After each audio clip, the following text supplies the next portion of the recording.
1942 বুঝেছো, সেই যুদ্ধের সময়। একদম। শুনেছেন নাক চ্যাপ্টা চোখ ছোট, তাহলে চিনেই হবে। বিউটিফুল হেয়ার আমি পেলাম। ছোটবেলা থেকে আমাদের নানান খারাপ সময়ের মধ্যে দিয়ে আমরা গেছি, বিরাট ফাইন্যান্সিয়াল ক্রাইসিস। সেই সময় আমাদের খাবার কিনে খাওয়ারও টাকা ছিল না, মানে আমাদের যে ফ্ল্যাটটা ছিল সেটা বিক্রি করে দিতে হলো। আর আমার শুটিং করতে গিয়ে এক কো অ্যাক্টরের সঙ্গে বহু বছর আগে আমার একটা ঘটনা ঘটেছিল। আই মেড শিওর যে আমি আর্টিস্ট ফোরামে তাকে ডাকা হয়, এবং হ্যাঁ প্রচুর প্রচুর। আমি চাই জীবনের শেষ দিন অব্দি আমি কাজ করি, আমার মৃত্যু যেন শুটিং এর সেটেই হয়। এই যুগটা কিন্তু মেয়েদের জন্য ভালো যুগ। যদি তারে নাই চিনি গো সে কি আমায় নেবে চিনে এই নব ফাল্গুনের দিনে, জানি নে যদি তারে নাই চিনি গো সে কি।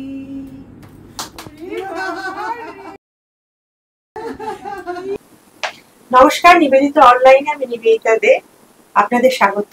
আজকের অনুষ্ঠানে আমার অতিথি পূর্ণিমা ঘোষ, বিখ্যাত নৃত্যশিল্পী, এবং তার বিখ্যাত কন্যা চন্দ্রী ঘোষ। এবং এই মা মেয়ের জুটিকে আমি আজকে পেয়েছি, এবং আমি ভীষণ খুশি যে ওরা আমার সঙ্গে গল্প করতে রাজি হয়েছে। গল্প করতে রাজি। এরকম করে বলছো কেন? তোমাকে চিনি কত যুগ হয়ে গেল, হ্যাঁ মাকে নিয়ে আসতে পেরেছি, আমার কত ভালো লাগছে। মেগা করো তো, ফলে সময়টা বার করেছো, এটা কিন্তু মেগা করতে গেলে সব ওই সেকেন্ড সানডে ছাড়া হয় না, সেটা ঠিক। তাতেও যে তুমি এই যে সকালের দিকে সময়, তোমাকে তো সব বললাম সকাল সকাল আমি চলে আসছি। সেটাই একটা বিশাল বড় ব্যাপার, কারণ তুমি তো এখন ভীষণ ব্যস্ত। আপাতত তুমি কি কাজ করছো, ওটা দিয়েই শুরু। আপাতত আমার মেগা সিরিয়াল চলছে একটা, রাঙামতি তীরন্দাজ। তো সেইটা তো খুবই টাচউড, খুবই সাকসেসফুল, এবং এই সিরিয়ালটাতে আমি অনেক বছর পর একটা খুব পজিটিভ ক্যারেক্টার করছি, একদম ডিগ্ল্যামারাইজড, এবং সেই অ্যাকসেপ্টেন্সটা আমার জন্য খুব চ্যালেঞ্জিং ছিল, কারণ গত কয়েক বছর আমি মেগা সিরিয়ালে নেগেটিভ রোলসে খুব পপুলার হয়েছি। সেটাও একরকম আর এটাও একরকম, তো দুভাবেই যে দর্শক আমাকে অ্যাকসেপ্ট করেছে। বিশেষ করে এই টেলিভিশন তো একটু একরকম, মানে চরিত্রকে একরকম ভাবে দেখতে কোনো অভিনেতা অভিনেত্রীকে এভাবেই মানুষ ভালোবাসে। কিন্তু আমি যে সেটা, সুশান্তকে অনেক থ্যাংক ইউ, স্টার জলসাকে অনেক থ্যাংক ইউ যে ওরা করেছে এবং মানুষ অ্যাকসেপ্ট করেছে, দর্শকের কাছে আমি খুব কৃতজ্ঞ। তো সেইটা নিয়ে ব্যস্ততা চলছে। তাছাড়া টুকটাক ধরো ওয়েব সিরিজ, ছবি, এগুলো তো তারপর কয়েক ইভেন্টস, এগুলো তো লেগেই থাকে। হ্যাঁ, এটা তো একটা দিক হলো। মাসিমা, আপনার ব্যস্ততা কিরকম? আমার থেকেও বেশি। আমি তো সবাই জানে আমি 84 বছর, কিন্তু মনটা আমার 24-এর মতো। আমার তো নাচে ধ্যান জ্ঞান, ছোটবেলা থেকে নাচে নিয়ে উড়েছি, লেখাপড়া একদম করতাম না। বাবা বলে এরকম হবে না, তো এরকম করলে ঠিক আছে, তুমি যদি ডান্সার হতে চাও তোমাকে সমস্ত নাচে একদম ভালো করে তোমাকে তালিম নিতে হবে। সেই জন্য আমি মণিপুরি মেয়ে, কিন্তু এই একজনই মণিপুরি মেয়ে যে ভরতনাট্যম নাচে, ওড়িশি নাচে, কত্থক নাচে, আর রাবিনিকটা তো আমার রক্তে, সেটা বিরাট গল্প। কিন্তু কোনোটা স্টেজে আমি পারফর্ম করি না। ক্লাসিক্যাল ডান্সেস আমি সব জানি, তো করি না, শুধু শিখেছি। বাবা বলেছেন লেখাপড়া করলে না, জ্ঞান অর্জন করতে হবে। এইগুলো শিখে আমি জ্ঞান অর্জন করেছি। একবার শুধু একটা করে নাচ করেছি, গুরুরা বললেন আমার কাছ থেকে কত্থক শিখলে তুমি একবার নাচবে না? অল ইন্ডিয়া মিউজিক কনফারেন্স হতো, তখন নেচেছিলাম, কাগজে লিখেছিল মণিপুরি মেয়ের কত্থক নৃত্য। এখন ব্যস্ততাটা নিয়ে তুমি বলো। আচ্ছা, এখন ব্যস্ত হচ্ছি। আমি তো রবীন্দ্র নৃত্য করি, এসব ছেড়ে দিয়েছি, কারণ এইসব কিন্তু ব্যবহার করি আমি রবীন্দ্র নৃত্যতে, এই ক্লাসিক্যাল ছাড়া হয় না। তারপরে আমি যাকে পেয়েছি, 1963-তে আমার বিয়ে হয়, সেই সময় সুরঙ্গমে আমি জয়েন করি। একজনকে পেলাম, তিনি হচ্ছেন শান্তিনিকেতনের সঙ্গীত ভবনের অধ্যক্ষ শৈলজা রঞ্জন মজুমদার। তিনি রসায়ন শাস্ত্র ওখানে পড়াতে গিয়েছিলেন, তারপর রবীন্দ্রনাথের সঙ্গে ওনার মিল, তারপরে অনেক গল্প। আমি ওনাকে প্রথম দেখি, আর রবীন্দ্রনাথ কি আমি ঠিক জানতাম না। বলছেন পূর্ণিমা, ওটাতে তো মণিপুরি পুরো ধাঁচ। কারণ ওখানে মণিপুরি টিচারই থাকতেন। আপনি কি চিরকাল কলকাতাতেই থাকেন? হ্যাঁ, 1942 তে জন্মেছি, হাতের ওইটা শেষ হয়ে যাবে করতে করতে, এত বয়স। 1942, বুঝেছো, সেই যুদ্ধের সময়। ইয়েস, একদম মায়েরা নাচে তো লাভ স্টোরি। কলকাতা আমার বিয়েটা তো খুব রোমান্টিক, যাকে সেটা অনেক বড় গল্প। না বলো না, তারপরে বিয়ে বলো, খুব মজা, সুন্দর। আমার বাবা তো মণিপুরি নাচ শেখাতেন, আর এক ভদ্রলোক, একটি ছেলে, ভদ্রলোক বলবো না, ছেলে বাবার কাছে খুব নাচের ইন্টারেস্টেড, বাবার কাছে নাচ শিখতে এলো। মিহির কিরণ ঘোষ আমার হাজবেন্ডের নাম, ও একজন আর্কিটেক্ট। বয়সটা বলো তোমার আর বাবার তখন সেই সময়কার। 9 বছরের ডিফারেন্স। তুমি 13, বাবা 21, সেটা বলো। প্রথম মানে বাবার কাছে নাচ শিখতে এলো, ওই দেখে আমি মনে মনে ঠিক করে নিয়েছি আর কি। 13 বছর বয়সে কিরকম পাকা মা ছিল তুমি ভাবো। সেই মেয়েটার কিছু হচ্ছে না, মা বেশি বেশি করে ফেলেছে না, ভগবান যে দাঁড়াও।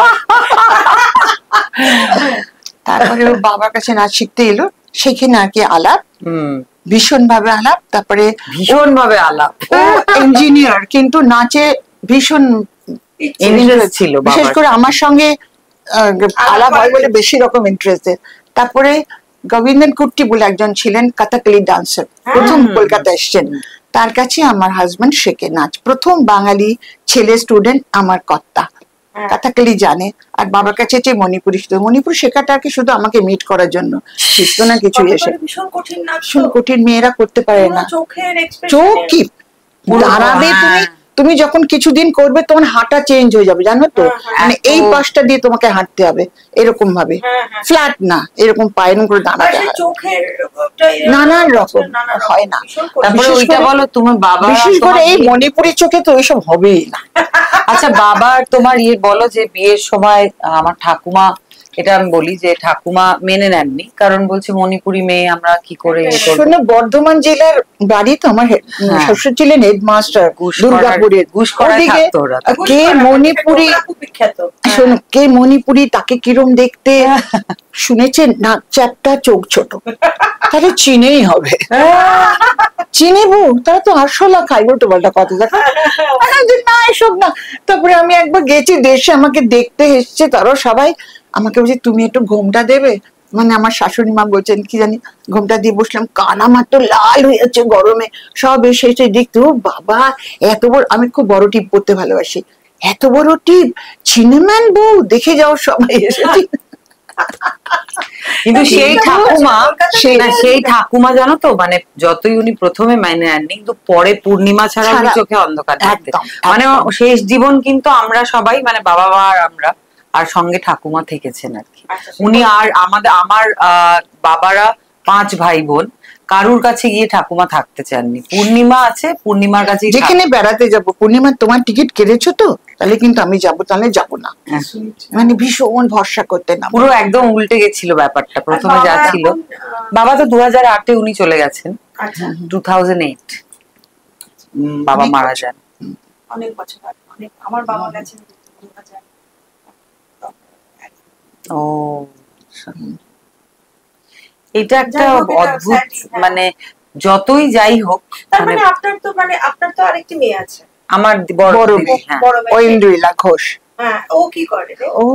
ও ডান্স নিয়ে খুবই ইন্টারেস্টেড, ও দারুণ নাচ করে, দারুণ করে, ও ওয়ার্কশপস করায়, এখনো করায়, মানে ও দীর্ঘ অনেক বছর লন্ডনে ছিল, ঐন্দ্রিলা ঘোষ ওর নাম, তো ওখানেও করেছে। তারপরে এখন যেহেতু ওরা শিফট করে ইন্ডিয়ায় চলে এসছে, এখন কলকাতাতেই থাকে, এখানেও নানান ওয়ার্কশপ করায়, তারপর স্কুলের বাচ্চাদের শেখায়, বিভিন্ন ওয়ার্কশপস করে। ও নিজে ভীষণ ভাবে, মানে আমার নাচটা কি বলতো, আমাকে যদি, আমার কোনো ইন্টারেস্ট নেই, আমার প্যাশন হচ্ছে অভিনয়, এবার আমায় যদি কোনো ক্যারেক্টারের জন্য নাচ করতে বলা হয় তখন আমি তুলে করে নেব, কিন্তু আমার ভেতর থেকে যে আমি ভীষণ নাচতে চাই সেই জিনিসটা নেই। অভিনয়, এবার তোমার মজার কথাটা বলি, ছোটবেলা থেকে অভিনয়ের ব্যাপারটা কিভাবে হলো। যখন আমি খুব ছোট ছিলাম, আমি ভীষণ ইন্ট্রোভার্ট, মানে বাড়িতে লোক আসলে আমি ছিটকিনি দিয়ে একা বসে থাকতাম, কারুর সঙ্গে কথা বলতাম, ঠিক আছে।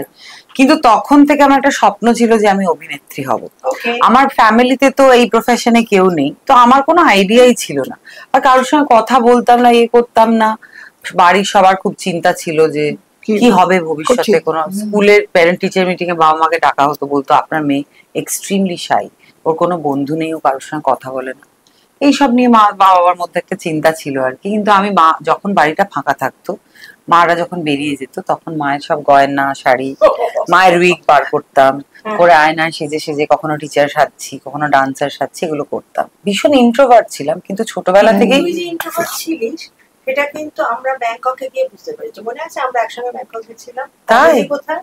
ও হ্যাঁ বাবা, হ্যাঁ দেবলীনা, আমি না, ছবিগুলো আছে এখনো, ছবিগুলো আছে। এই একটু দেখি কয়েকটা গ্রুপ আমার আমি কাছে এখন দেখেছি। কোথায় আছে অনেক আর বুঝতে বছর হবে, আগে। ইয়েতে আছে, মানে আমরা যাচ্ছি একটা কিসে যেন দেবলীনার মাও ছিলেন। দেবলীনার হ্যাঁ, মা হ্যাঁ। ছিলেন, হ্যাঁ ভীষণ হেলথ কনসিয়াস ছিলেন। হ্যাঁ হ্যাঁ তো আমরা সবাই মিলে ওই বোটটাতে যাচ্ছি, আর সবাই আমরা ডেকটার মধ্যে রয়েছি, তুই একদম ভেতরে ঢুকে না, আমার জলে ভয় আছে তো। ভীষণ ভয়, হ্যাঁ জলে ভয় হ্যাঁ, আছে। এরকম করে বসে আছে, আমার এখনো মনে আছে। আর তুই সবসময় সাইছিস ওখানে। হ্যাঁ, আমি তো ইন্ট্রোভার্ট। ভেরি হ্যাঁ খুব। তো ছোটবেলা সেখান থেকে আর কি ফার্স্ট শুরু হলো আমার। আমি যখন ক্লাস 9-এ পড়ি, তখন আমি রোগা লম্বা হয়ে গেলাম, চুলটা সুন্দর হয়ে গেল। তার আগে একদম ফুটবল ছিলাম, বুঝেছো? তো এবার আমার দিদিকে এখানে আমার প্রচন্ড ক্রেডিট দেওয়া দরকার। আমার দিদি আমাকে বললো যে তোর এত ভালো হাইট, তোর এত সুন্দর চুল, তুই মডেলিং এ কেন ট্রাই করছিস না? আমি বললাম অসম্ভব, ওসব আমার দ্বারা হবে না। আমি কোনোদিন হিল পরে হাঁটিনি। আমার মনে আছে তখন লেক্সপো বলে সেই আমাদের লেদারের সব মেলা হতো, সেই লেক্সপোতে আমার দিদির জ্বর, তখন দুপুরবেলা আমাকে নিয়ে গেল, তোকে জুতো কিনে দিচ্ছি বলে হিল জুতো কিনে দিল। তখন মিস ক্যালকাটা কম্পিটিশন বলে একটা হতো, বিউটি কন্টেস্ট, সেখানে নাম দেবো। আর আমি ক্যাটওয়াকের তো কিছুই জানি না, জুতো পরে কি করে হাঁটতে হয় জানি না। আমার দিদি আমাকে ধরে ধরে পুরো শিখিয়েছে। ছিল তখন আমার দিদি, কিন্তু তখন মডেলিং করতো। তো তারপর আমার সেই হচ্ছে ফার্স্ট নাম দেওয়া মিস বিউটিফুল হেয়ার আমি পেলাম। এই পুরোটা ক্রেডিট আমার দিদির, আমার কোনো ক্রেডিট নেই। ও আমায় সবটা মানে গ্রুম করে দিয়েছিল। তো যে সেটা আমি কোনোদিনও ভুলবো না। এবং আমার বাবা মার যে আমাকে সাহস জোগানো, যে ঠিক আছে তুমি যেটা মনে করছো করো, আমরা অলওয়েজ আছি। আমার বাবা মা কখনো আমাকে জোর করেননি যেটা আমি চাই না সেটা করার জন্য। হ্যাঁ অফকোর্স বাবা মা হিসেবে একটা চিন্তা ছিল যে আমার ফিউচারটা যাতে সিকিউর হোক। পড়াশোনা একদম ভাল লাগতো না, সেটা নিয়ে বাবা মার চিন্তা ছিল যে একটা বেসিক পড়াশোনা তো করতে হবে, মডার্ন হাই স্কুল। আমার বাবা মা আমাকে খুবই ভালো, আমার দিদিকে আর আমাকে ভালো ভালো এডুকেশন, একটা ভালো স্কুলের অ্যাটমসফিয়ার একটা বাচ্চার জন্য খুব ইম্পর্টেন্ট। তারপরে শ্রী শিক্ষায়তন কলেজে আমি পড়েছি ফিলসফি অনার্স। আমি অনার্স কমপ্লিট করিনি, কারণ আমি তখন ফুল ফ্লেজেড মডেলিং এ ঢুকে গেছিলাম। এবং পাশাপাশি ভাবে আমি যখন কলেজে পড়তাম আমার কাছে অভিনয়ের সুযোগ আসে, সেটা কিন্তু সানন্দার থ্রুতে আসে। কারণ সানন্দায় তখন টানা কাভারে আমার খুব ছবি উঠতো। আমি ওই বিয়ন্ড রিলস বলে দীপক বাজাজ, উনি তখন শুধু তোমারই জন্য বলে টিভিতে একটা প্রোগ্রাম হতো, ছোট ছোট লাভ স্টোরিজ, সেইটাই আমার জীবনের ফার্স্ট কাজ 99-এ। আর আলফা টিভি বাংলা ছিল যখন, জি বাংলা, সেখানে হিয়ার মাঝে, ওইগুলো দিয়ে 99 থেকে আমার কাজ শুরু হয়। Basically 99 and. মহুলবনি সেরিং আমার প্রথম ছবি, 2003 বা এরকম কিছু একটা হবে। এবং আমি সব থেকে বলছি যে আমি খুব লাকি ছিলাম যে আমি সিরিয়াল করাকালীনই ব্রাত্য আমাকে নাটকের অফার দেয় গণকৃষ্টিতে। আমি চতুষ্কোণ বলে একটি নাটক করেছি, সেটা আমাকে অভিনেত্রী হিসেবে খুব হেল্প করেছে। স্টেজ পারফরমেন্স তো অন্যরকম হয়। তো এই সমস্ত করে যাই হোক মোটামুটি আস্তে আস্তে নিজের স্বপ্নের পথের দিকে এখনো আমি এগোচ্ছি, প্রত্যেকদিন শিখছি, প্রত্যেকদিন কাজ করছি। আমি চাই জীবনের শেষ দিন অব্দি আমি কাজ করি, আমার মৃত্যু যেন শুটিং এর সেটেই হয়।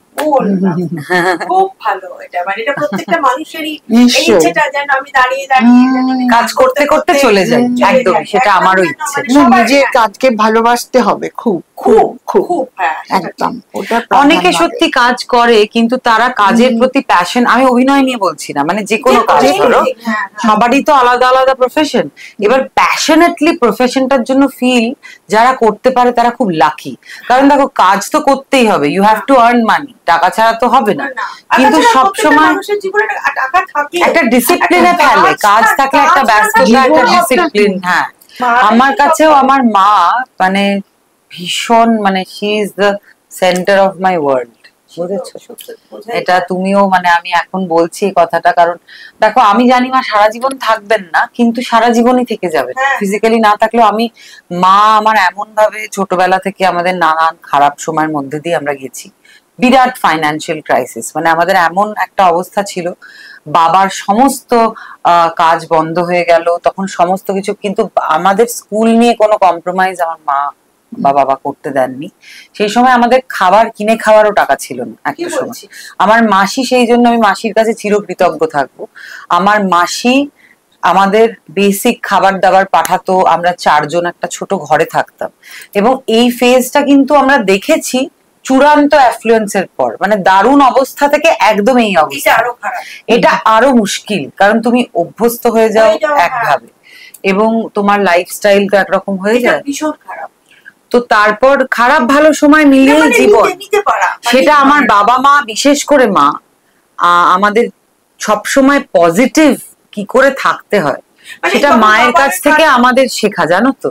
মানে ওই রকম সময়েও মাকে কখনো ভেঙে, মানে কি যে হচ্ছে কি হবে না, আমার বলছে ঠিক আছে আমরা করে নিচ্ছি, হয়ে যাবে, এই অ্যাটিটিউডটা কিন্তু মায়ের কাছ থেকে আমরা 2 বোন শিখেছি। very much strong. মা তো এখন আমার মেয়ে হয়ে গেছে, আমার মেয়ে, আমার এখন 2 মেয়ে, আমার মা আর আমার দিদি, দুজনে আমার টিনেজার মেয়ে।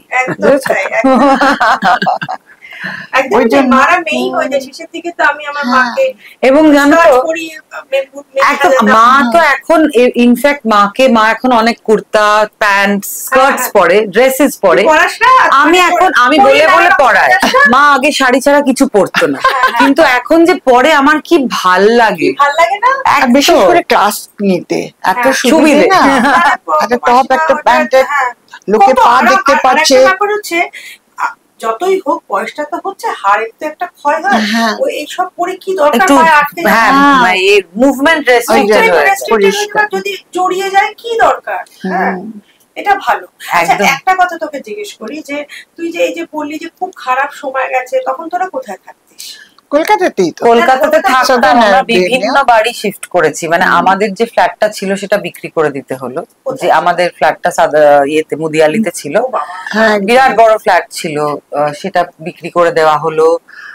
তারপর আমরা চলে এলাম আমার কাকুর বাড়িতে, সেখানে সাদান অ্যাভিনিউ, সেটাও মুদিয়ালিতে, মুদিয়ালিতে রাস্তার এপারে আর ওপারে, মানে কাকুদের ফ্ল্যাট ছিল, মানে বাড়ি ভাড়া দেওয়ার মতো টাকা ছিল না। তারপর সেখানে অনেক কিছু স্ট্রাগল হলো, সেখান থেকে ঘুরে আমরা এলাম পলিমাসিদের বাড়িতে, ফার্স্ট ফ্লোরে পলিমাসি সাধন মিশদের বাড়ির ফার্স্ট ফ্লোরে আমরা ভাড়া এলাম, ওইখানে আমরা অনেক বছর ছিলাম। ইনফ্যাক্ট 26 ওই বিল্ডিংটা আমাদের, ওই ফ্ল্যাটটা কেনা, ওখান থেকে এই ফ্ল্যাটটা কিনে ও চলে গেল। 26 বছর ছিল, টালিগঞ্জ থানা ঠিক অপোজিটে একদম। মানে তুই যখন নিজেও মডেলিং করছিস তখন আমি অনেক দায়িত্ব নিয়েছি, এবং I am proud of it. আমি যে স্ট্রাগলটার মধ্যে দিয়ে গেছি, এটা আমাকে জীবনে অনেক স্ট্রং করেছে, আমি অনেক কিছু শিখেছি, দেখেছি, কোনো কিছুই আমাকে, আমার ভয় লাগে না ফেস করতে। আমি বেস্টটাও খুশি পেলে, ওয়ার্স্টটাতেও আমি জানি আমি ঠিক। তুই যে মেয়ে হিসেবে যে স্ট্রাগল করেছিস, এটা আমি মাসিমাকে জিজ্ঞেস করবো, যে করেছিস, এতে কোনো পুরুষতান্ত্রিকতা যে আমার প্রফেশনে, হ্যাঁ কিছু কিছু ক্ষেত্রে হয়েছে, কিন্তু হয়েছে আমি সোজা উঠে বেরিয়ে এসেছি, কারণ আমার কাছে আমার এটা না খুব ব্যক্তিগত একটা জিনিস। এই যে ধরো তুমি যদি বলো যে কাজের, আমি বলছি কাজের, তোমাকে বলি কাজের ক্ষেত্রে কম্প্রোমাইজ, হ্যাঁ এটা সব প্রফেশনে আছে, কর্পোরেট ওয়ার্ল্ডে আছে, সব জায়গায় আছে। কিন্তু জানো বাইরের লোকেরা হয়তো ওর একটা মন্তব্য লিখেছে কোথাও, তুমি কি জানো? আমি না রে, আমি সব কিছু জানি না, এটা ওর ডিপার্টমেন্ট। হ্যাঁ মানে অ্যাকচুয়ালি জানিও না যে ওর জীবনে এটা হয়েছে, আমি পরে শুনলাম কি সুন্দরভাবে হ্যান্ডেল করেছেন নিজেকে, এইটাতে আমি অ্যাপ্রিশিয়েট করি। আমি মনে করি যে মা যে, মানে আমি আমার একটা ক্রাইসিস বা কিছু কোনো অসুবিধে, সেটা প্রত্যেকটা মানুষকে তার মতো করে ফেস করতে হয়। সবকিছুকে আমি গিয়ে গিয়ে আমার বাবা মাকে আমি সেটা নিয়ে করতে চাইনি। আমি কোনো নাম কিন্তু এখানে নেব না, না, নাম নেবে না। আমি তোমায় বলছি বহু বছর আগেকার কথা, যখন আমি নতুন ছিলাম, কোন এক প্রডিউসারের অফিসে তার খুব বদনাম ছিল যে তিনি চেষ্টা করেন বা বলেন এরকম। তিনি কিছু চেষ্টা করেননি, কিন্তু তিনি মুখে চেষ্টা, আমায় শুধু জিজ্ঞেস করেছিলেন আপ তো মডেলিং করতি হো, আপ ক্যা কনজারভেটিভ হো? আমি বলেছিলাম হ্যাঁ मैं बहुत কনজারভেটিভ हूँ বলে আমি আমার অ্যালবামটা নিয়ে বেরিয়ে গেছি, আর কিছু না। কিন্তু যে ডিরেক্টর ছিল তখন, সে কিন্তু আমি বলেছিল যে চান্দ্রেই, আমার চান্দ্রেইকেই চাই এই প্রজেক্টটাতে। আর আমি বলেছিলাম আমার যদি এতটুকু ডিসরেসপেক্ট আমি ফিল করি, আমি কিন্তু নতুন তখন, আমি বলেছিলাম আমি বেরিয়ে চলে যাব, তারপর যা হবে হবে। কিন্তু সেটা উনি তারপরের দিন আর করেননি। হি ওয়াজ ভেরি রেসপেক্টফুল। আর আমার শুটিং করতে গিয়ে এক কো অ্যাক্টরের সঙ্গে বহু বছর আগে আমার একটা ঘটনা ঘটেছিল। আই মেড শিওর যে আমি আর্টিস্ট ফোরামে তাকে ডাকা হয় এবং সে ক্ষমা টমা চায়। তো আমার কাছে হচ্ছে আমার কনসেন্ট না থাকলে কেউ এটা করবে, আমি মনে করি না এটার সঙ্গে কাজের কোনো সম্পর্ক আছে। কাজ আমার পার্সোনাল লাইফ, আমি পার্সোনাল লাইফে কার সঙ্গে কি করছি সেটা আমার এবং তার ব্যাপার, আমি যা খুশি করতে পারি। কিন্তু কাজের জায়গায় গিয়ে এরকম it's not acceptable to me. কিছু কিছু মানুষের কাছে হয়তো এই যে গিভ অ্যান্ড টেক, যে আমি কম্প্রোমাইজ করছি কাজ পাচ্ছি, সেটা তাদের ব্যক্তিগতভাবে তারা হয়তো সেটা যে বিশ্বাস করে করে, আমি করি না। এটা একদম যে করে সেটা তার বিরাট একটা গুণ যে নিজে ডিসিশন নিয়ে নিজে সলভ করেছে। আপনাদের জেনারেশনে এসব ছিল না, আপনার তো পুরো অন্য। আমি তো মায়ের দিকটা আসলে খুব আলাদা, একদম মানে একদম একটা মানে আলাদা ভাবে কিন্তু হ্যাঁ, মানে কারোর উপর ডিপেন্ডেন্ট না, করলে তবে না, দুটো ওয়ার্ল্ড, দুটো ফিল্ড আসলে খুব আলাদা, মানে একদম আলাদা। আমার বাবা ওই যে 4 জন গুরুকে তখনকার দিনে তাদের কাছে গিয়ে তালিম নেওয়া, তাদের বাড়িতে 2 গুরুকে রাখা, তাদের খাওয়া দাওয়া সমস্ত, শুধু ডান্সার ছিলেন।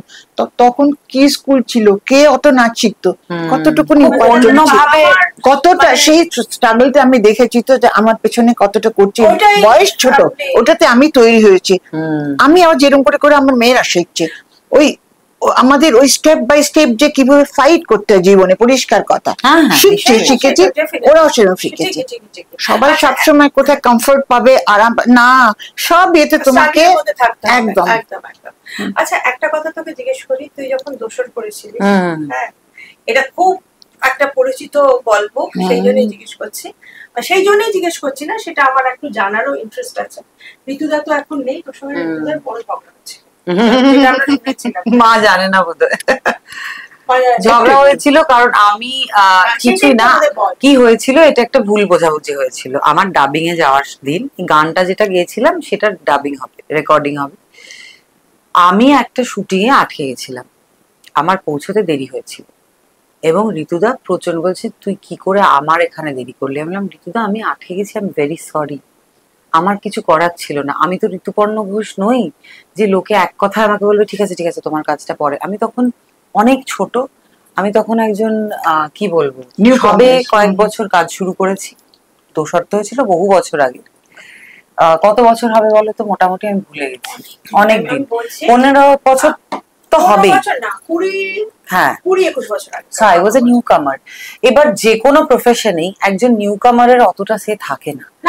আমার আরেকটা কমিটমেন্ট থাকা সত্ত্বেও আমি একটা কাজ থেকে যখন যাচ্ছি, সে যদি আমায় না ছাড়ে, হ্যাঁ এটা অন্যায় যে আমি দেরি করে পৌঁছেছি, আমি 100 বার মেনে নিচ্ছি, আমি সরিও বলেছি, আমি বুম্বাদাকেও সরি বলেছি, কিন্তু ঋতুদা আমাকে ভুল বুঝেছিলেন, তারপরে আবার ঠিক হয়ে গেছিল।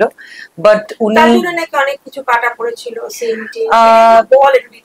না সিন খুব একটা কাটা পড়েনি, কারণ আমার তো ওই একটা গেস্ট অ্যাপিয়ারেন্সই ছিল, এবং আমার গলায় আমার ভয়েসে আমার কবিতা বলাটা উনি গোটা ছবিটাতেই রেখেছিলেন, আমার গানটাও রেখেছিলেন, কিন্তু উনি আমার উপর ক্ষুব্ধ হয়েছিলেন, এবং সেটা ওর দিক থেকে হয়তো ডেফিনেটলি রিজন আছে, কিন্তু আমার দিক থেকে আমি হেল্পলেস ছিলাম, কারণ আমি তখন নতুন, আমি আরেকজনকে বলার মতো জায়গা ছিলাম যে শোনো ঋতুপর্ণ ঘোষ ডাকছেন, তোমার কাজটা রইলো, আমি চলে আমি পারিনি,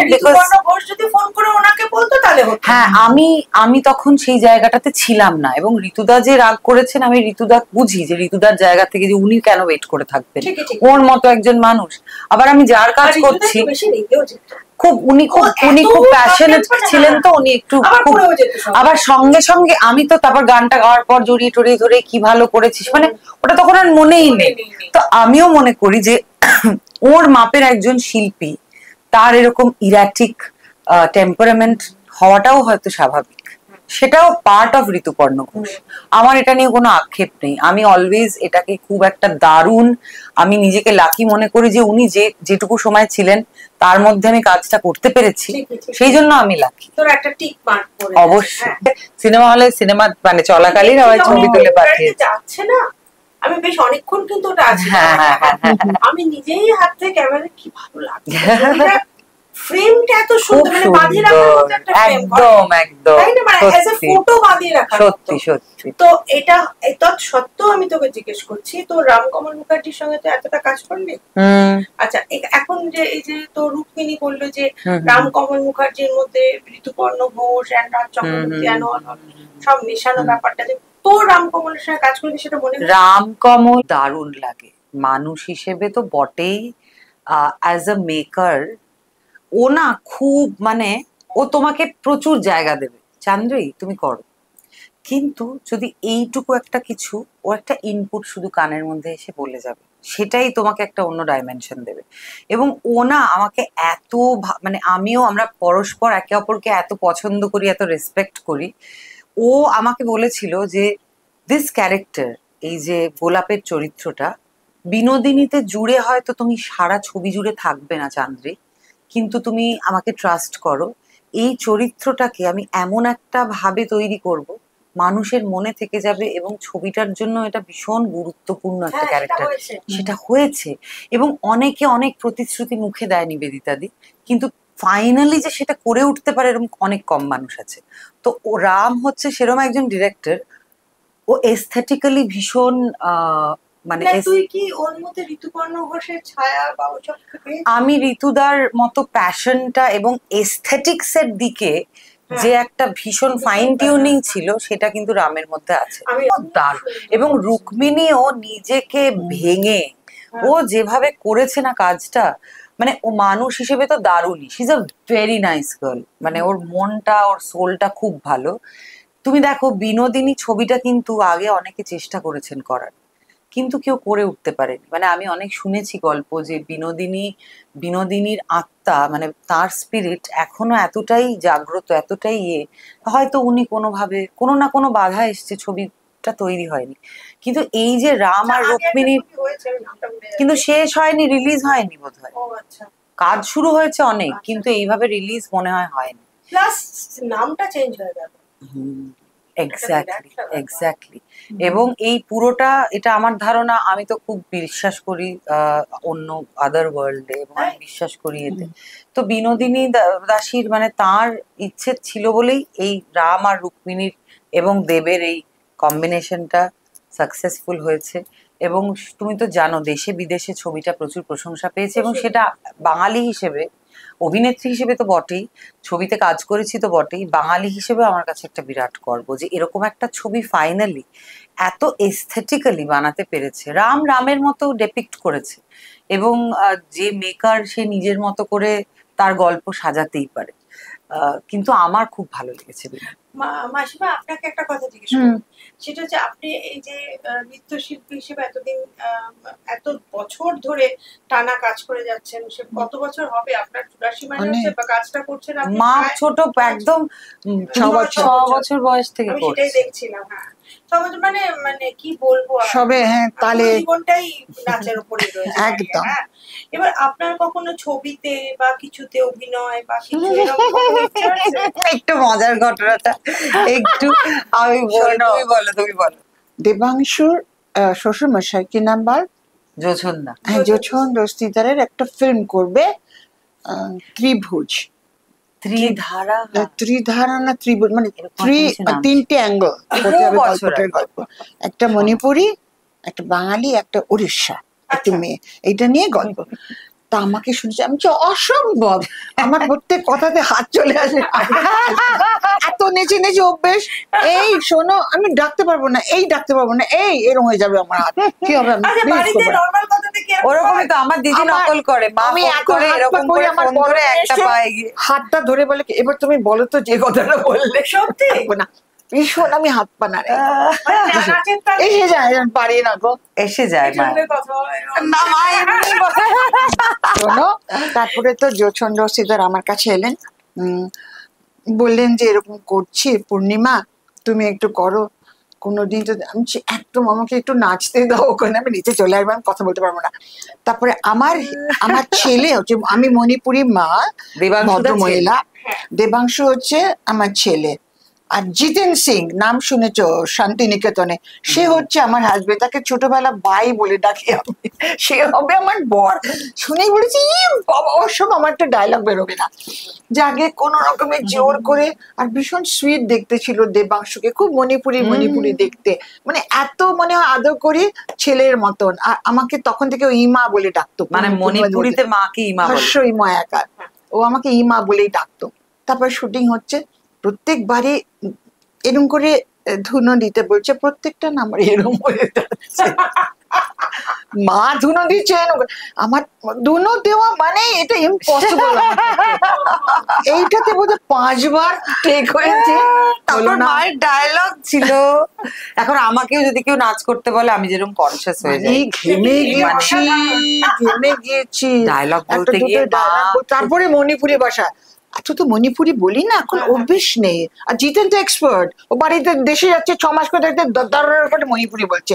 আমি তো ইসিং থেকে গালাগাল গুলো খুব ভালো জানি, কিন্তু অন্যগুলো জানি না। যাকে সেই মণিপুরি কোথাও কোথাও বলতে হবে। রাতে ঘুম ভেঙে গেছে কি করে, আমি সকালবেলা শুটিং। তারপরে ছিলেন আমাদের সঙ্গে ওই যে খুব পক্সিটা সব্যসাচী, সব্যসাচী, ওকে তো দেখলেই আমার এত বড় সড়ো চেহারা, কি গাম্ভীর্য, খুব ভালো ভালো লোকেশন কাজ করছে, মোটামুটি উতরে গেছি। হ্যাঁ, কিন্তু দেখিনি আমি মঞ্চে। মা খুব কনসিয়াস, ক্যামেরা এখন অনেকটা কেটে গেছে। আচ্ছা মাসিমা, ও যে বিয়ে করছে না, কি হবে? ছেড়ে দিয়েছি। ওদিকে প্রশ্ন, ওই লাইনের দিকে আমি আর অনেক বড় মেয়ের বিয়ে হবে? কত বছর শুরু করেছি, আর তুমি ভাবে এইটা এখন 84 আমি কন্টিনিউ করবো এই জিনিসটা? ভালো হয়েছে, মাকে আমি একদিন কফি খেতে নিয়ে গেছি, শোনো মা, তোমার লাইফে তুমি যা যা চেয়েছো তুমি করেছো, আমার লাইফে আমি যা যা চেয়েছি তোমরা হেল্প করেছো, আমার ক্যারিয়ারে তুমি সাপোর্ট করেছো, যে ঠিক আছে পিয়া ভাবছে এটাকে নিয়ে যাবে, এগিয়েছো। সেরকম এটাতেও তোমার, আমি জানি তোমার দুঃখ হয়, তোমারও একটা স্বপ্ন আছে নিশ্চয়ই, ডেফিনেটলি থাকারই কথা বাবা মার, যে মেয়েরা বিয়ে করবে। বললাম যে আমার পক্ষে বিয়ে করা সম্ভব না, আমি নিজে বুঝে নিজে এত নিয়েছি, ভালোবাসি থাকতে, বোঝানোটা খুব বুঝে আমি নিয়েছি। নিজের কোম্পানি এত ভালোবাসি, আমি বাড়িতেও থাকবো আর নিজের মতো থাকতে ভীষণ, মানে ওটাই আমার শান্তি। আর তাছাড়া তোর কি, মানে তোর তো প্রেম টেম নিশ্চয়ই হয়েছে? হ্যাঁ, প্রচুর প্রচুর। এখন আর প্রেম টেমের প্রতি আমার কোনো ইন্টারেস্ট, ওটা একটা ফেজ ছিল, আবার আসতে পারে বলা যায় না। মানে প্রচুর প্রেম করেছি, বিয়ের ইনস্টিটিউশনটা যারা বিশ্বাস করে তাদের জন্য খুবই ভালো নিশ্চয়ই, আমি খুব একটা করি না, মানে আমি করি না। আমার মনে হয় একটা মানুষের সঙ্গে সারা জীবন থাকাটা একটু ডিফিকাল্ট, সেটা যদি বাবা মা বা দিদি ভাই বোন না, এটা আমার ব্যক্তিগত মত। মানে অধিকাংশ মানুষই তো বিয়ে করছেন, ভালো আছে, সেটা তাদের ব্যাপার, কিন্তু অনেক ভেবেছি। কি ভাবছো? ভাবিনি আমি কি হবে ওর জীবন, এখন ছেড়ে দিচ্ছে, শরীর খারাপ। কোন একদম যা করছো আমি একটা এক্সাম্পল দিচ্ছি, মায়েরই বেস্ট ফ্রেন্ড, ঠিক আছে, মায়ের বেস্ট ফ্রেন্ড, তার ছেলে মেয়েরা সব বিদেশে থাকে, হাজবেন্ড আর উনি খুব ভালো বন্ধু, কিন্তু হাজবেন্ড চলে গেছেন এখন। এটা তো আরো পাথেটিক, এখন শেষ জীবনটা বিয়ে করলেই যে একা তোমায় থাকতে হবে না, এটার কোনো মানে নেই। তো আমার একা থাকতে ভালো লাগে, মানে আমি খুব রেসপন্সিবিলিটি নিতে, নিজের মতো গান শুনি, সিনেমা দেখি, কিছু পড়লাম দেখলাম। আর সব থেকে হচ্ছে আমি না ছোটবেলা থেকে খুব রেসপন্সিবিলিটি নিতে ভালোবাসি, আর আমি খুব কেয়ার করতে ভালোবাসি সবার জন্য। তো এইটা আমি এভাবেই জীবন কাজ করে যাব, দায়িত্ব নিয়ে যাব। চাঁদনি, আরেকটা কথা, এই যে ফিল্মে ধর তোর কোনো আফসোস আছে যে যে এইরকম একটা চরিত্র না না না করে চরিত্র দেওয়া হলো? না না না, আমার কোনো আফসোস নেই। না দেখো, আমি না খুব নিজেকে লাকি মনে করি, আর আমি রোজ ভগবানকে আর ইউনিভার্সকে থ্যাংক ইউ বলি যে আমি জীবনে অনেক কিছু পেয়েছি, এই প্রফেশন আমাকে অনেক কিছু দিয়েছে। এত কম বয়স থেকে 25টা বছর, আজকেও আমি তোমার সঙ্গে ক্যামেরার সামনেই বসে আছি মাকে নিয়ে, এটাই তো বিরাট পাওয়া। কত মানুষ স্বপ্নটা নিয়েই তাদের জীবন শেষ হয়ে যায়, তারা সেই সুযোগ পায় না, সেই পরিচিতি পায় না। এবং আমি ছোটবেলা থেকে মডেলিং থেকে শুরু করে টেলিভিশন, স্টেজ, এখন ওটিটি, ফিল্ম, এখনো তো নানান রকম প্ল্যাটফর্মে কাজ করে যাচ্ছে। এবং এর থেকে বেশি একজন শিল্পী হিসেবে আমি কি চাইবো? মানে আমি অনেক কিছু, এই ইন্ডাস্ট্রি, এই প্রফেশন আমাকে অনেক দিয়েছে, ভগবানও আমাকে অনেক দিয়েছেন। দেখো, না পাওয়া পাওয়া দুটোই জীবনে থাকে, বাট আমি ফোকাস করি সবসময় আমি কি পেয়েছি তার উপর। এবং তারপরে 26 বছর বাদে যখন ফ্ল্যাটটা কিনে চলে গেলি, এটা একটা সত্যি বিরাট অ্যাচিভমেন্ট আমার, বিরাট অ্যাচিভমেন্ট, একদমই তাই, বিরাট অ্যাচিভমেন্ট, একদমই তাই। আচ্ছা, এবার একটা কথা জিজ্ঞেস করি, তো ফিল্ম ইন্ডাস্ট্রিতে মানে তোর, তুই নিজে সাকসেসফুল হয়েছিস ঠিক আছে, কিন্তু এই যে বাংলা ফিল্ম ইন্ডাস্ট্রির এখন অবস্থা, হল ভেঙে গেছে, যেগুলো হচ্ছে সেগুলো ঠিক মতো হল পাচ্ছে না, ইত্যাদি ইত্যাদি, এই সম্পর্কে কোভিড এর পর থেকে না এটা আরো বেশি করে হঠাৎ আরো বেশি ইম্প্যাক্ট পড়লো। কারণ মানুষ আগে ভাবতে পারতো না যে বাড়ির মধ্যে বন্ধ হয়ে থাকবে, তারা সিনেমা দেখতে যাচ্ছে, কিছু হলেই চল সিনেমা দেখে আসি, এটা তো আমাদের মধ্যে ছিল। কোভিড এর ওই দীর্ঘ 4 বছর আমাদের সমস্ত, শুধু আমাদের মানে আমাদের ফিল্ম ইন্ডাস্ট্রি নয়, সমস্ত বিভিন্ন ব্যবসা সবকিছুর উপর একটা সব থেকে বড় ইম্প্যাক্ট হচ্ছে আমাদের সিনেমা হলে যাওয়া। এবং এটা আরেকটাও কারণ আছে, আমি বলছি, আরেকটা হচ্ছে দোকানে গিয়ে শপিং, মানে অনলাইন শপিং এর জন্য অনেক ব্যবসা, অনেক দোকান প্রচন্ড উঠে গেছে এবং এখনো লসে রান করছে। যারা পারছে রান করাতে তারা করছে, কারণ বাড়িতে বসে শুধু আলু কেন, তুমি ভালো জামা কাপড় থেকে জুতো থেকে মেকআপ, তুমি ভাবো না পার্লার, তুমি এখন বাড়িতে বসে তুমি সব সার্ভিস পেয়ে যাচ্ছ, মানে অনেক কোম্পানি আছে। তো এইগুলো সব বাড়িতে বসেই যে সব সম্ভব, এটা তো কোভিড এর আগে শুরু হয়ে গেছিল, কিন্তু সেইভাবে আমরা সবাই বাধ্য হয়েছি এটাকে অ্যাডাপ্ট করতে ডিউ টু কোভিড। এবং সিনেমার ইয়ে করা হচ্ছে সবই এখন ফোনে চলে আসছে, সবই এখন চ্যানেলসে, ওটিটি চ্যানেলসে চলে আসছে। তো মানুষের সিনেমা হলে যাওয়ার ওই অভ্যেসটা কমে যাচ্ছে, একদমই তাই। এবং কোভিড এর পরে একটা ধাক্কাও তো সবাই, মানে একটা আর্থিক ধাক্কাও তো সবার মতো করে এসছে, কত মানুষের কাজ চলে, মানুষ কিরকম একটা ভায়োলেন্টও হয়ে গেছে এখন, মানে চারদিকে। আর মানুষ না এখন আমার মনে হয় অনেক কম ভয় পায়, মানে খুন করে দেওয়াটা কোনো ব্যাপার না, কেউ গিল্ট মানে ব্যাপারটা বোধহয় যায় না, মানুষ খুব কিরকম হয়ে গেছে, জেলে যাবো, জামিন পাবো, চলে আসবো, মানে সবার আগে খুব ইজি হয়ে গেছে ব্যাপারগুলো। 6 মাস জেলে থেকে তো ভালোই, ঠিক আছে, বেরিয়ে এসে তো সব ঠিকঠাক পাবো, মানে খুব ভয়ঙ্কর এই মানসিকতাটা হয়ে গেছে। মানে মারা যখন ছোট ছিল তার, সেটা তো অন্যই একটা সময়, কিন্তু তারপর আমরাও যখন ছোট ছিলাম আমরাও কিন্তু অনেক চেঞ্জেস দেখেছি। মানে মা তো অনেক কিছু আরো দেখেছে, মা কোভিড দেখে নিয়েছে, মা মোবাইল আসা দেখে নিয়েছে, মা ওটিটি আসা দেখে নিয়েছে। 42 মানে 45 এর বিশ্বযুদ্ধটার সময় 3 বছর বয়স, সোজা কথা নয়, সব দেখেছে, কবেকারের মানুষ। আমার সব বন্ধুরা এরকম। আচ্ছা, এবার যেটা সবাই জিজ্ঞেস করে, ম্যান্ডেটরি কোয়েশ্চেন, কি করে ধরে রাখে? খুব সিম্পল, মানে শোনো, ডান্স বাংলা ডান্স বলে একটা চ্যানেল আছে, তো মানে জিদের, সেখানে আমাকে নিয়ে গেছে। প্রথম আমাকে যে ডাকলো, অসম্ভব, সব মেয়ের ওখানে ডিগবাজি খাচ্ছে, আমাকে কেন ডাকছিস? কেউ নাচ করে না, সব জিমন্যাস্টিক করছে, কেন আমাকে ডাকছিস ওখানে? না, আপনার নাচটা দেখাবো বলে ডাকছি। সে বারবার পিয়া একটা বললাম যে তুই কথা বলতো, এরা ওখানে ছাড়তে চাইছে না, তো পিয়া আলটিমেটলি বললো, তখন আমি গেলাম, একটা আলাদা জগৎ, আলাদা জগতে ঢুকলাম। তারপর হলো মিঠুন চক্রবর্তী, এই মিঠুন, মিঠুন চক্রবর্তী জাজ। আমি না ওখানে নাচতে গিয়ে ভুলে গেছি যে আসল তো মিঠুন, ওসব মাথায় নেই। আমার একটা প্ল্যাটফর্ম দিয়েছে, আমি গিয়ে নাচবো, এই যে মিঠুনকে দিয়ে ইয়ে করা, ওইসব ভুলে গেছি। আমি তো জানি না যে মিঠুন বসে আছে ওখানে, নাচলাম।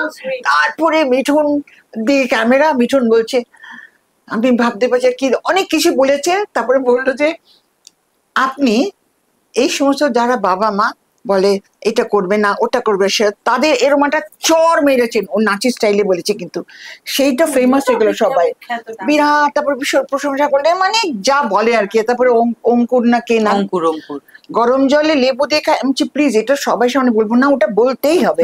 ঘুম থেকে উঠে কি খায় সে, গরম জল লেবু, সেটা আমি খাই। আর কি কি খাই আমাকে ডিটেলে কিছু বাদ দেবেন না, আমাকে বলছে। ঠিক আছে, লোক হাসবে। আর মা এক্সারসাইজটা বলো তুমি? হ্যাঁ, সবকিছু করি, সব মানে একদম টাইম ধরে। যখনই উঠি প্রথমে তো এরকম গরম জল, এতটা গরম জলে এরকম পাতিলেবুর হাফ পাতিলেবুর রস করবো, খেলাম। 3-4টে বাদাম রাত্রেবেলা ভেজানো থাকে, আলমন্ড খেয়ে এক্সারসাইজ করলাম 45 to 50। নর্মাল ভিগারাসলি কিছু করি না, কিন্তু করি এভরিডে, কোনদিন আমি বাদ যাবে না। যদি একদিন শরীর খারাপ থাকে শুধু হাঁটি, ঘড়ি ধরে অন্তত 250 বার হাঁটলাম ব্যাস, কিন্তু এক্সারসাইজটা করি। করি না এরকম হয় না। তারপরে খাওয়া যা কিছু খেতে খুব ভালোবাসি। খাবার মানে 99% তরকারি, রুটি, বেগুন ভাজা আমার, কিন্তু আমার রুটি গুলো সে তো দুপুরে হাত রুটি, কিন্তু ফুলতে হবে। আমি চিপসানো কালকেরটা খেলাম, খাবো না ওইটা। আমি যখনই আমি রুটি খাবো, আমার রুটি 2টো খাবো, কিন্তু ফোলা হতে চাই, ওটা জানে ওরা সবাই। বেগুন ভাজাটা ঠান্ডা হলে ক্ষতি নেই, কিন্তু ফুল আমার চাই। লুচিও তাই, চিপসে গেলে মেয়েগুলো শরীর রাখে ভয় ছোটে, ফোলা ফোলা আমাকে দেয়। তারপরে একদিন লুচি খেলাম, খুব কম খাই। সকালে মোটেই খাও না? রুটি খাও নাকি তুমি? ব্রেড খাই, কোনোদিন উপমা খাই, একটু ভ্যারাইটি। রোজ ডিম খাই না, যেদিন ইচ্ছে হলো কোনোদিন বয়েল খেলাম, কোনোদিন অমলেটের সঙ্গে ব্রেড দিয়ে, অনেক কিছু খাই। এইটা হচ্ছে আমার ব্রেকফাস্ট। দুপুরে ভাত ইজ মাস্ট। ভাতটা ওই যে মেপে মা দারুন পাতে, ওই যে একটা মাপ আছে, যে কি কষ্ট হয়, ওটা ফুরিয়ে যায়, কারণ 2-3টে তরকারি দেখে, বাকিগুলো এমনি খায়।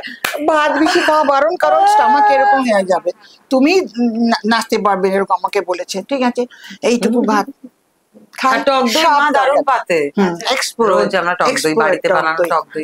ওটা খাই। আর খুব তাড়াতাড়ি ডিনার 8টার মধ্যে। এখন রোজ আম খাই। মাছ এদের জন্য খেতে পারি না, গন্ধ, মাছ ভাজাতে গন্ধ, ধূপ জ্বালাচ্ছে, ওই জ্বালাচ্ছে, মাছ ভাল লাগে আজকাল ভাল লাগে না আমার, একদম তেল গরম হয়, তাই জিজ্ঞেস করি আচ্ছা মাছ কি ভাজছো কেন? সর্ষের তেল গরম হচ্ছে যে ভেবেছে মাছ ভাজ, এইরকম অবস্থা।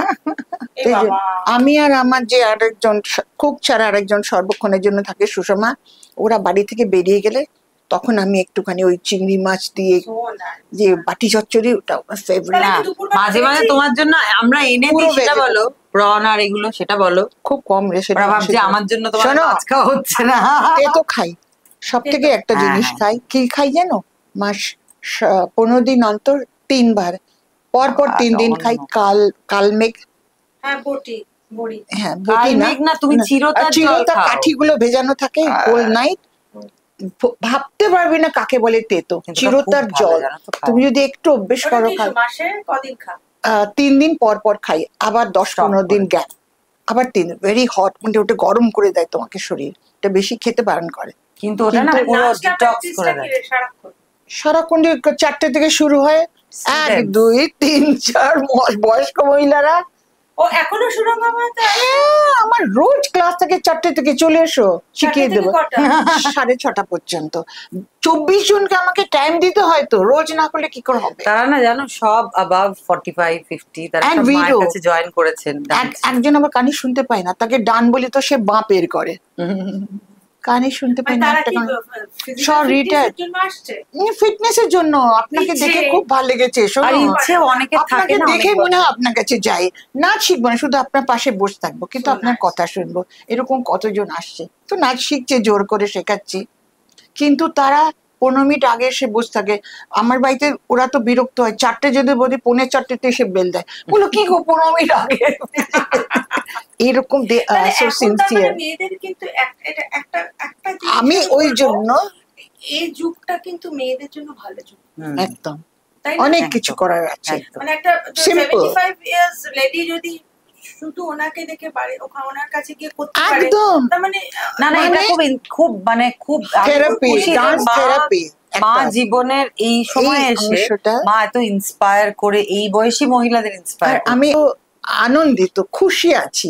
এরা পারফর্ম করলো, আমি মনে হয় নেচেছি। ওই যে 12 জন 14 জন 15 জন ওরা তো নাচছে। প্রোগ্রাম করলো জানো তো, মায়ের সব তারপর ছাত্রীরা শোনো, সবাই ওইটাও একটা না, করে আমার নাচ। আরেকটা দিক তুমি জানো না, কি? আমি রে? ডিজাইনার, ছোটখাটো ডিজাইনার। আচ্ছা ডিজাইনার না, ওইসব জামা কাপড় কায়দা জানি না। সিম্পল পুরনো শাড়ি দেবে, তাকে নতুন করে আর একটা কাপড়ে বসে বাই তোমাকে দেবো, তুমি ওটা ছাড়া অন্য শাড়ি তোমার পরতে ইচ্ছা হবে না। বাহ, কি কনফিডেন্স দেখেছো? Yes, শুধু I'm তাই so না, much মা confident. মেখলা চাদর বানায়, মেখলা চাদর বানায়, শাড়ি ওই বানায়। তুমি আমার আসবে এক্সিবিশনে, কিনবে না, শুধু হ্যাঁ। দেখবে যে মাসির কি কিনবে না। কি কম্বিনেশনে কি করে ভালো লাগলে করেছি। কিনবো, তুমি হ্যাঁ। আসবে, অগস্টে হবে, জানিয়ে দেবে ফোন করে। ঠিক ঠিক আছে। আছে, তুমি মানে দেখো। কি, তুমি যে- মা সেইটা পুরো আমি- নিজে, মায়ের একটা আলাদা লাইফ আছে, এইটা আমি খুব সেগুলো- খুশি এটা সেটা নিয়ে। সেটা কিন্তু তোকে ইনজেক্ট করছে, মানে তুই কিন্তু মানুষ অত, Definitely.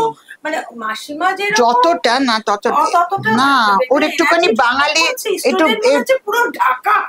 এটা মনে হচ্ছে ওর একটুখানি বাঙালি রক্ত আছে, তো আমি তো পিওর না। বাঙালিকে নিয়ে মণিপুরি বিয়ে মেয়েরা করেছে, বেশি তারপরে কর্মঠ বলছে হয়, বাঙালি রক্ত বুঝবে, মণিপুরীরা বেশি কর্মঠ হয় মেয়েরা, ভীষণ। ভীষণ। তার মণিপুরি বর মেয়েদের বর গুলো ব্যাপারে সব এরম, কিন্তু মেয়েরাই সব, তারা সব বাজার কিছু, করছে, হ্যাঁ। তারা সব করছে, বর 3টে করে বিয়ে করছে, তার বাচ্চাদের তারা মানুষ করছে। মণিপুরীদের মধ্যে আছে এরকম, খুব, জানো তো? মানে they can হ্যাঁ, marry একদম more এরকম। than তবে one. হ্যাঁ, কিরকম দেখো আচ্ছা, আপনার সংসারে সঙ্গে অমলা শঙ্করের আছে ভীষণ, কিন্তু উনি উনি একটা প্রথম অন্য ধারা। ধারাটা ডেফিনেটলি ওটা ক্রিয়েটিভ, আমি ক্রিয়েটিভের কিছু বুঝি না, জানি না, আমার বাবাও জানতেন না। ওর বাবা এসে প্রথম তো ওটা স্টুডেন্ট ছিলেন, তো তখন ওর বাবা ছিলেন সোনার কাজ করতেন, অমলা শঙ্করের বাবা। উনি এসে আমার বাবার কাছে নাচ শিখতো ছোটবেলা। আচ্ছা, আচ্ছা, আচ্ছা। আর তোমার মনে নেই, তোমার মা বুঝবেন, মলিনা দেবী, আগেকার দিন অ্যাক্ট্রেস, হ্যাঁ, প্রথম অ্যাক্ট্রেস মহিলা আমার বাবা স্টুডেন্ট নাচ শিখেছিল, আচ্ছা। ছায়া দেবী। অবনীশ মুখার্জি রোডে বাড়ি। হ্যাঁ, এই সবরা আমার বাবা শুধু 3টে না 4টে, কেউ নাচতে দিত না তখন, নাচটা অত আপনার বেশি বাবার প্রচার। নামটা একটু বলুন। শ্রী ব্রজবাসী সিংহ, হ্যাঁ, অনেকে বইয়ের মধ্যে আমার আছে, অনেক বইয়ের মধ্যে আছে। আগেকার দিনের হ্যাঁ, একদম। হ্যাঁ, হ্যাঁ। তার মানে মানে অমলা শঙ্কর, উদয় শঙ্করের উদয় শঙ্করের কারণে অমলা শঙ্কর ছোটবার করেছেন, তারপরে ওরা ডিফারেন্ট হয়েছে, ডিফারেন্ট স্টাইল করে, ওদের স্টাইলের কোনো অন্যরকম তুলনা নেই। ওদেরটা মানে একদম সেই আলাদা। রকম এখনকার যে হচ্ছে আমি বসে দেখতে পারি না, কিন্তু দেখতে হবে, জাজ দিতে হচ্ছে, ক্ল্যাপ দিতে হচ্ছে, কি করব, আমাকে অ্যাপ্রিসিয়েট করতে হবে। এই প্রজন্মকে মাথায় না তুললে তো অসম্ভব। এবার একটু সিনেমার দিকে আসি মাসিমা, এটা দিয়ে একটু মানে আমি শেষের দিকে চলে এসেছি গল্পটা মোটামুটি। মানে এটা বেসিক্যালি একটা মা মেয়ের একটা ছোট্ট আড্ডা হলো আর কি, হ্যাঁ। আচ্ছা, এই যে তোরা যখন থাকিস, ধর মা আর মেয়ে যদি তো একা একা থাকতে ভালোবাসি, তখন দুজনে একসঙ্গে থাকিস, তখন তোরা দুজনে কি করিস? ঝগড়া।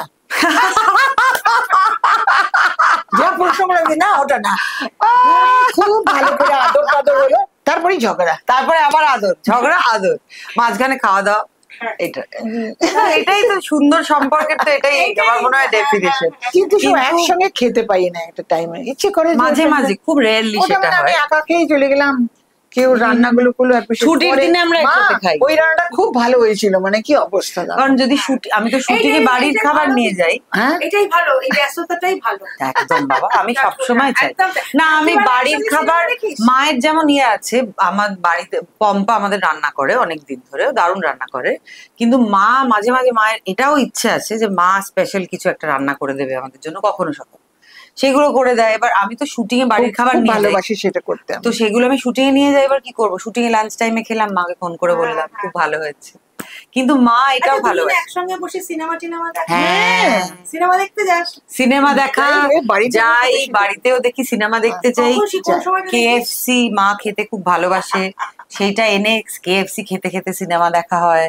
ভালো, যদিও হঠাৎ একদিন ছুটি পেয়ে গেল, আমারও ক্লাস নেই, আমার তো ক্লাস থাকে না, আমাদের দুজনের, আর আমি খুব টাইম মেনটেন করি, আমি একটু 10:30টার মধ্যে ঘুমিয়ে পড়ি, 10:30টার মধ্যে একদম একটু 15 মিনিট দেখলাম, তারপরে ঘুমিয়ে পড়ি। সকাল সকাল উঠতে হয়, এক্সারসাইজ করতে হবে, তো তারপরে পর আমি কিন্তু আর্লি না, আমি early raiser, depends on shooting এর টাইম, কিন্তু তাও আমি খুব বেলা অবধি কখনোই ঘুমোই না, মানে আমার 7:30 বাড়িতে একদম ডিসিপ্লিন লোক থাকলে সেটা হয়ে যায় না, সেটা হয় না, কিন্তু ডিসিপ্লিন। আচ্ছা, এবারে সিনেমা, আমি এত এক্সারসাইজ করি, সবাই জিজ্ঞেস করে তোমার মেয়ে দারুণ তোমার মতন করে, আমি একদম না। আমি করি গো, মাঝখানে জিম করতাম, কোভিড এর পর জিমটা একদম বন্ধ করে দিয়েছি, এখন বাড়িতে ফ্রি, মানে নিজের মতো করে। আচ্ছা, হ্যাঁ বলো বলো। এবার সিনেমার দিকে যাই। এবারে এই যে নায়ক নায়িকা পছন্দ, দুটো তো জেনারেশন, কমপ্লিটলি দুটো আলাদা জেনারেশন। পছন্দ কি সব একরকম নাকি আলাদা আলাদা? কাছাকাছি, কিরকম? খুব আলাদা না। মানে উত্তম কুমার সে তো নিশ্চয়ই, সে কি না পছন্দ করার মতো কেউ নেই। না, আমার যারা পুরোনো দিনের অভিনেতা অভিনেত্রী, আমি কাউকেই বলতে পারবো না যে একে আমার অতটা ভালো লাগে না, আমার সবাইকেই দারুণ সবাই লাগে। যেরকম সৌমিত্র সেরকম মানে তারা সব স্টলওয়ার্ড, এক একজন লেজেন্ড। মানে আমি তো বলতেই পারবো না যে না না উনি না উনি, উনি না উনি। আচ্ছা, নতুন দিনের ছবি মাসিমা দেখেন? খুব কম, সেরকম বলতে পারবো না আমি নাম। নাম মায়ের মনে থাকে না, মানে মনে থাকে না। দেবজিৎ, সবাইকেই মোটামুটি মায়ের নামগুলো একটু গুলিয়ে যায়। আমার প্রসেনজিৎ তো জিতের পুরো- বেশি ছবি দেখিনি আমি, খুব কম দেখেছি বলতে পারবো না। দেবকে খুব ভালো, এখন দু একটা বই ভীষণ ভালো লেগেছে। আমি ভাবতে পারিনি ওর এত ভালো অভিনয়টা দেখতে পাবো আমরা। শেষের দিকে আসছি, তোকে জিজ্ঞেস করছি মাসিমা, একটু জিজ্ঞেস হ্যাঁ। করছি, তুই যে ধর তুই কনিনিকা, অরুণিমা, এরা তো সব একসঙ্গে মানে একটা সময় ছিলিস, তোদের নিজেদের মধ্যে কি এখন সেই যোগাযোগটা নেই? কারণ রেগুলার তো তখন একে অপরের সঙ্গে কাজ করা হতো, এখন তো সেটা হয় না। কিন্তু রিসেন্টলি কনির সঙ্গে যেমন দেখা হলো, ও তো এখন জিয়ের রান্নাঘরটা করছে, তো আমি ওখানে গেস্ট হিসেবে গেছিলাম। তো যখন দেখা হলো সেই আগের মতো একদম, মানে কোনো চেঞ্জ নেই। এটাই হচ্ছে বিউটি, মানে এটাই সৌন্দর্য। দেখো মানে কাজ কর্মক্ষেত্রে মানে অনেক কাজ একসঙ্গে করা হলে, অনেক দিন যদি কাজ হতেই পারে আমরা আলাদা আলাদা কাজ করি বা আমাদের একসঙ্গে কেউ কাস্ট করে না, কিন্তু তাহলে ওই যে দেখা হওয়ার পর যে ফিলিংটা, সেটা খুব জেনুইন। এবং সেটা কিন্তু সেই আগের মতোই। মাঝখানে যে এতগুলো বছর চলে গেছে সেটা আর আমাদের মনে হয় না। আমরা এক্স্যাক্টলি এই কথাটাই আমি আর কোনি সেদিন বলছিলাম। একটা ছোট্ট র্যাপিড ফায়ার, ঠিক আছে? আচ্ছা, শুভশ্রী না রুক্মিণী? না, দুজনেই, চুজ করতে পারবো না। তাহলে কি র্যাপিড ফায়ার করে দুজনে না, এটা খুব, আর দুজনেই তো খুব মানে খুব প্যাশনেট, দুজনেই ভীষণ চেষ্টা করে, দুজনেই দারুণ, দুজনেই মানে নিজের সবটা ঢেলে দিয়ে। কি করে আমি চুজ করবো? রুক্মিণী না শ্রাবন্তী? আমি চুজ করতে পারবো, এইটা আমি পারবো না করতে। শ্রাবন্তীর সঙ্গে আমি বহু বছর আগের থেকে কাজ করেছি, she is a very good actor. কি করে আমি? বিক্রম না অঙ্কুশ? তুমি অন্যরকম র্যাপিড ফায়ার করো না, একটু নাম বাদ দিয়ে। রসগোল্লা না সন্দেশ? রসগোল্লা। বাবার প্রিয়। আচ্ছা, সমুদ্র না পাহাড়? পাহাড়। সিনেমা না থিয়েটার? এটা আমি চুজ করতে পারবো না, পারবো না।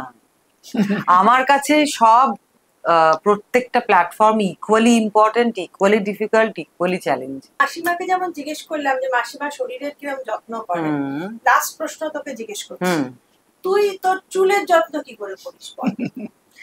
চুলে না অনেক কিছু মাখতে হয় এখন। আমি তো রং করে করে চুলটার 12টা বাজিয়ে দিয়েছি। আমার চুল খুব সুন্দর ছিল, তুমি জানো, সিল্কের মতো, সেখান থেকে এখন এরম হয়ে গেছে। কিন্তু তাও যেটুকু আছে আমি মানে রাখতে পেরেছি, কারণ আমার হেয়ার তো সবসময় আমার পার্সোনাল হেয়ার স্টাইলিস্ট আমার সঙ্গে কাজ করে, রিনা দি আমার চুল করেন, রিনা মন্ডল। এবার আমি না নিজের চুলে হিট ব্যবহার করি না, উইগের উপরে বা পিসের উপরে করি। নিজেরটা যেটুকু হলো, বাকিটা আমি চেষ্টা করি হিটটা রেগুলার বেসিসে শুটিং এ না ব্যবহার করা, উইগের উপর দিয়েই যাতে হয়। কারণ হিট চুলটাকে ভীষণ ড্যামেজ করে, 1 নম্বর।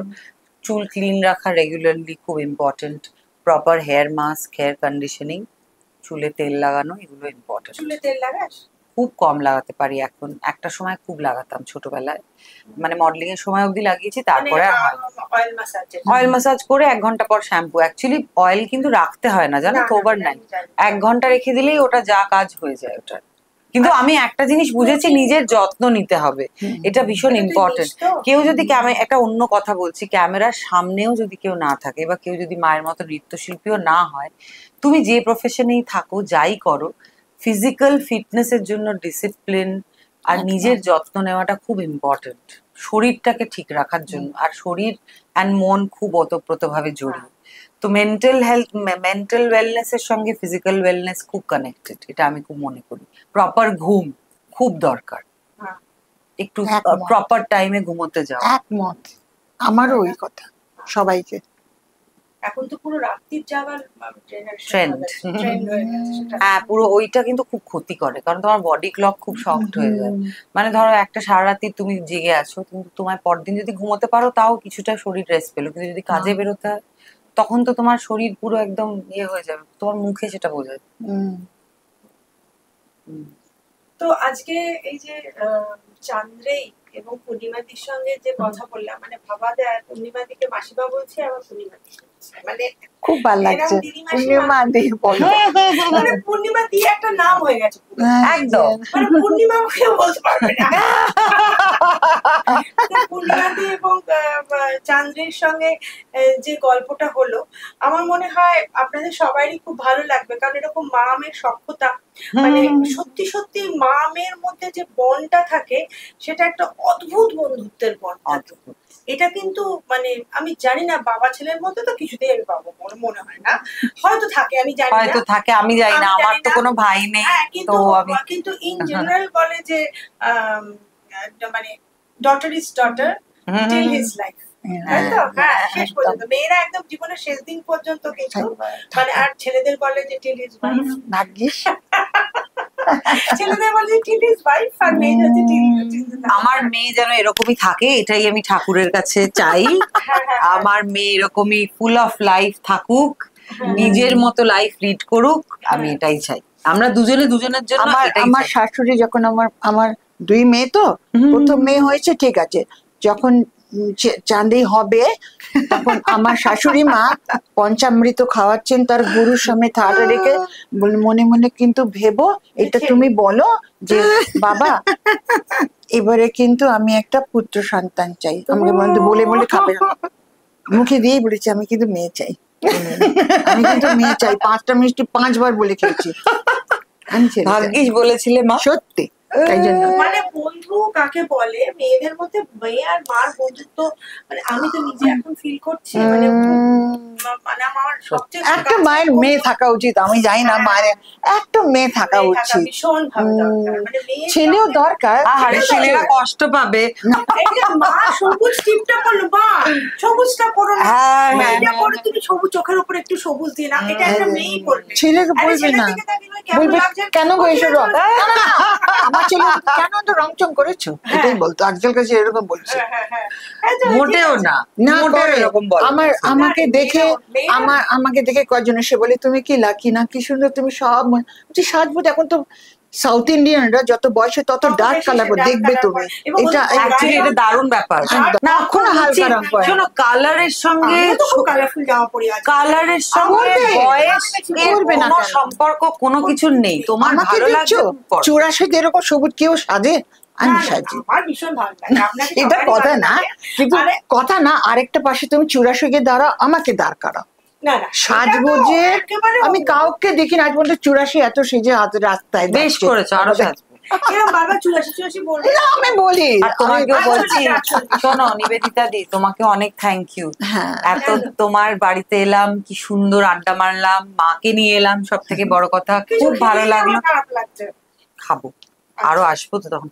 আজকে এই চান্দ্রেই আর পূর্ণিমাদির সঙ্গে এই গল্পটা এখানেই শেষ করছি। অন্যবারের মতো এইবারের গল্পটাও হলো ঠিকই, এবারের গল্পটা কিন্তু একদম অন্যরকম হলো। মানে এই মা মেয়ের এই যে একটা জুটি বলবো, হ্যাঁ, কত রকমের জুটি হয়, মা মেয়ের এই বন্ধুত্ব, এই সখ্যতা একটা একদম অন্যরকম, মানে এই বন্ধনটার কোনো তুলনা হয় না। এবং এটা আমি চাই যে এই পূর্ণিমাদি আর চান্দ্রের ভীষণ সুন্দর করে থাক, দুজনে এরকম দুই বোনের মতো, দুই ছোট ছোট বাচ্চার মতো দুজনে মিলে রঙিন ভাবে জীবনটা সুন্দর করে কাটা। ভালো থাকবেন, সুস্থ থাকবেন, আশেপাশে সবাইকে ভালো রাখবেন, আর অবশ্যই নিবেদিতা অনলাইন দেখবেন। নিবেদিতা অনলাইন চ্যানেলটি আপনারা প্লিজ সাবস্ক্রাইব করুন। আজকে মা আর আমি এসেছি, আমাদের খুব ভালো লাগলো। আপনারা অন্যদেরও দেখবেন, তাদের সঙ্গে গল্প কেমন হচ্ছে, আপনারাও লিখবেন কেমন লাগছে। সাবস্ক্রাইব করুন অবশ্যই। Thank you.